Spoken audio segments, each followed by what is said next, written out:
À la réception de votre dynamiseur Torrent de Bertrand Puma, vous allez recevoir 3 cartons.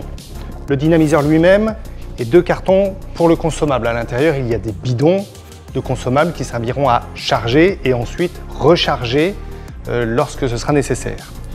On ouvre le carton, on déballe ce qu'on trouve. Alors, il y a un petit sachet avec les vis et un petit peu de graisse pour la fixation. Les tuyaux de raccordement. Un pour l'entrée, un pour la sortie. Et le dynamiseur lui-même, c'est un petit peu grand, mais c'est finalement pas très compliqué. Hop, qui se compose comme ceci. On trouve également les petites chaussettes de filtration dont on va parler juste après. Et la clé pour déverrouiller tous les gobelets. D'ailleurs, c'est la première chose qu'on va faire pour alléger encore un peu la structure.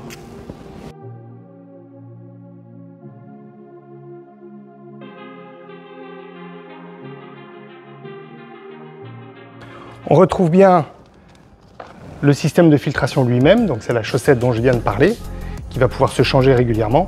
Le joint, pour bien étanchéifier, qu'on peut en même temps graisser avec le petit pot de graisse hydrophile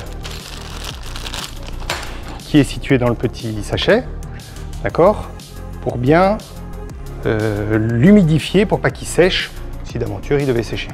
On fait pareil avec les 4 et on va pouvoir l'installer contre le mur directement à l'entrée de la boulangerie pour être sur l'alimentation générale. On le fixe au mur à l'aide des trous qui sont prévus à cet effet, un dans chaque angle, comme celui-ci, et 2 au milieu, en haut et en bas. Une fois que le système Torrent a été installé contre le mur, bien fixé, on va procéder au raccordement. Donc, grâce aux flexibles qui sont livrés et de leurs petits joints qui sont avec, surtout on ne les oublie pas, on vient raccorder l'entrée d'eau, le général de la boulangerie sur l'entrée du système. Ok. Je le serrerai avec une clé pour faire un serrage franc.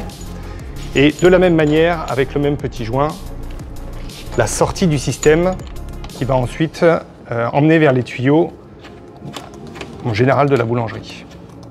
Ça ira ensuite vers le ballon d'eau chaude, vers tous les robinets d'eau froide, toutes les répartitions et ainsi de suite. Grâce au petit bec verseur que j'installe correctement pour pas qu'il tombe, je remplis jusqu'au niveau max. Et ensuite, je viens refermer grâce au système de pas de vis qui est là. Je procède exactement de la même manière avec les autres gobelets.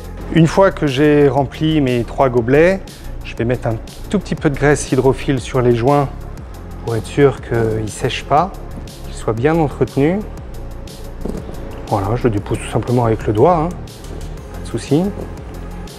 Sur chacun d'entre eux. Je ne suis pas obligé de le faire à chaque fois, mais ça prévient d'éventuelles fuites avec des causes de joints qui seraient détériorées.